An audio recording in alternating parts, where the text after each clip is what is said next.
Hello students, now in today's switchgear and protection lecture, we are started our unit 5, protection of transformer, alternator, motor and bus bar.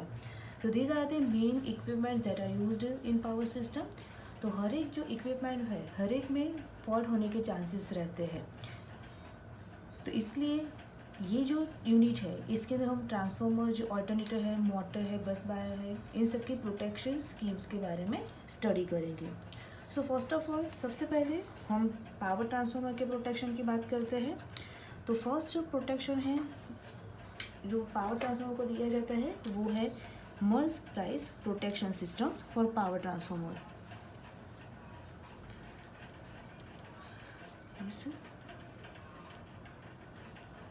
protection system for power transformer। तो सबसे पहले हम Merz price protection का circuit diagram बनाएंगे। तो उसके अंदर हमें ट्रांसफार्मर लेना है जिसकी प्राइमरी डेल्टा में है और सेकेंडरी स्टार में कनेक्ट की गई है। तो सबसे पहले हम 3 वाइंडिंग लेंगे ट्रांसफार्मर की प्राइमरी और सेकेंडरी के लिए। 1 2 3 4 5 एंड 6। ओके, सेकेंडरी है वो स्टार कनेक्टेड है, जबकि प्राइमरी है वो उसको हम डेल्टा में कनेक्ट करेंगे।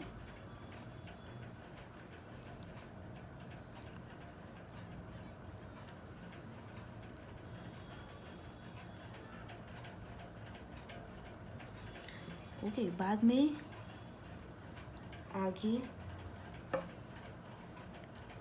ट्रांसमिशन लाइन है वो कंटिन्यू रहेगी। यहाँ पे हर एक फेज में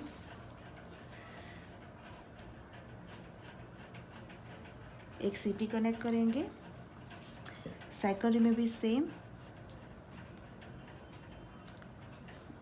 1 2 एंड 3 और तीनों में सीटी कनेक्ट करेंगे। दोनों जो सीटी है उसको एक दूसरे के साथ कनेक्ट करना है। 1, ये है सेकंड वन एंड ये है थर्ड वन। ओके, तो दोनों और सीटी कनेक्ट कर दी हम लोगों ने। Primary in delta, secondary in star. Okay, now यहाँ पे हमने जो सीटी कनेक्ट की है उसके साथ हम रिले को कनेक्ट करेंगे। तो रिले को कनेक्ट करने के लिए 1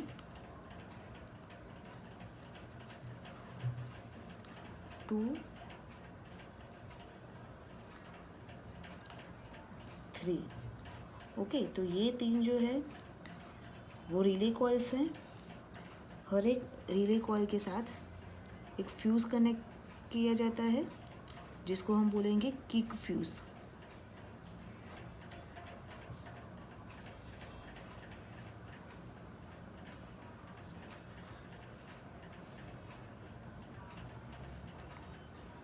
और बाद में इसको सीटी के साथ कनेक्ट कर देंगे।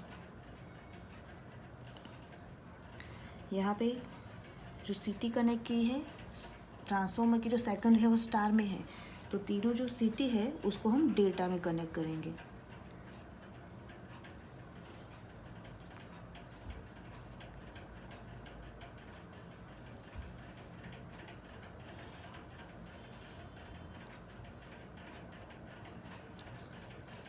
ओके, यानी हो गई आपकी सीटी।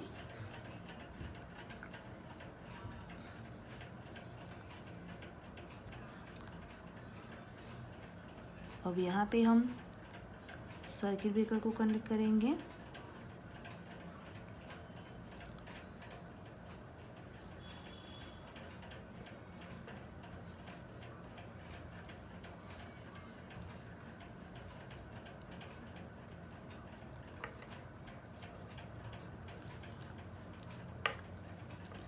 सर्किट ब्रेकर, ये जो है रिले कॉइल लेंगे, ये जो है इसको हम बोलेंगे किक फ्यूजेस 1, 2 एंड 3 हर एक रिले के साथ पैरेलल में कनेक्ट किया गया है।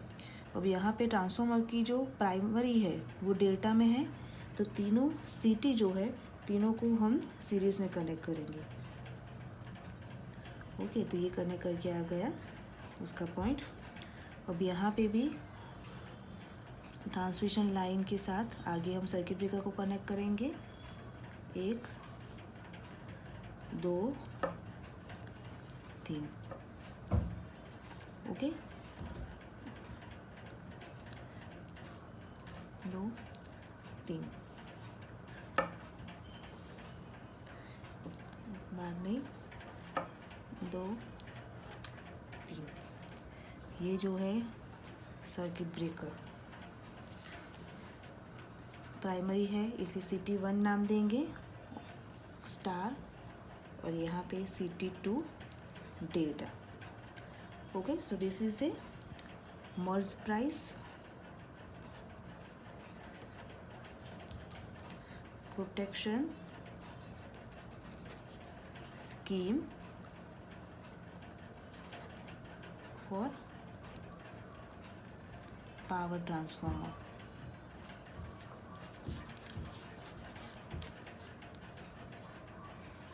ओके, अब मर्ज प्राइस प्रोटेक्शन सिस्टम के बारे में हम स्टडी करते हैं।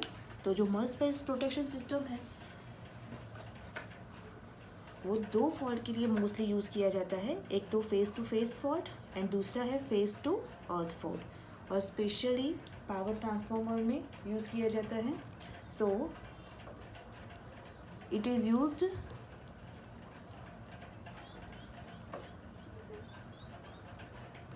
to give protection against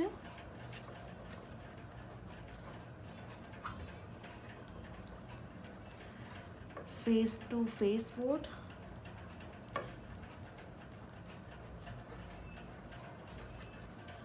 and face to earth fault in power transformer. Okay, अब यहाँ पे जो स्कीम हमने देखी है उसके अंदर जो पावर ट्रांसफार्मर है उसकी प्राइमरी डेल्टा में है, जबकि उसकी सेकेंडरी है उसको स्टार में कनेक्ट किया गया है। अब जब भी ट्रांसफार्मर के साथ सीटी को कनेक्ट करते हैं तो सीटी के जो कनेक्शन होंगे वो अपोजिट होंगे, यानी कि अगर ट्रांसफार्मर की प्राइमरी डेल्टा में है तो सीटी को हम स्टार में कनेक्ट करेंगे, और ट्रांसफार्मर की सेकेंडरी स्टार में है तो जो सीटी हम कनेक्ट करेंगे उसको हम डेल्टा में कनेक्ट करेंगे। रिले को हमने यहाँ पे कनेक्ट किया गया है।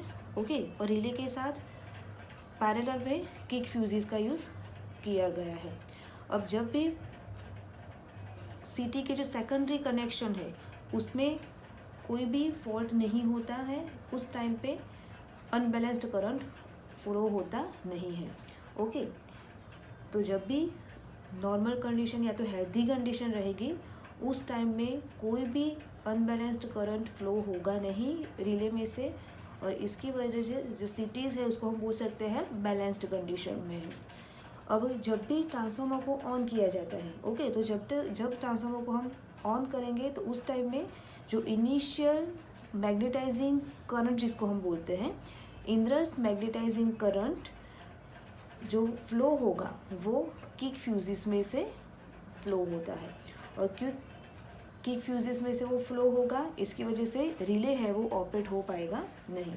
This is the working of the merge price protection scheme for the power transformer. Okay, यानी कि जब भी हेल्दी कंडीशन होगी तो हेल्दी कंडीशन में सीटी है वो बैलेंस्ड रहेगी, और इसकी वजह से जो सेकेंडरी करंट है सेकेंडरी वाइंडिंग में से जो करंट फ्लो हो रहा है वो बैलेंस्ड रहेगा, और इसकी वजह से कोई भी करंट रिले में से फ्लो होगा नहीं।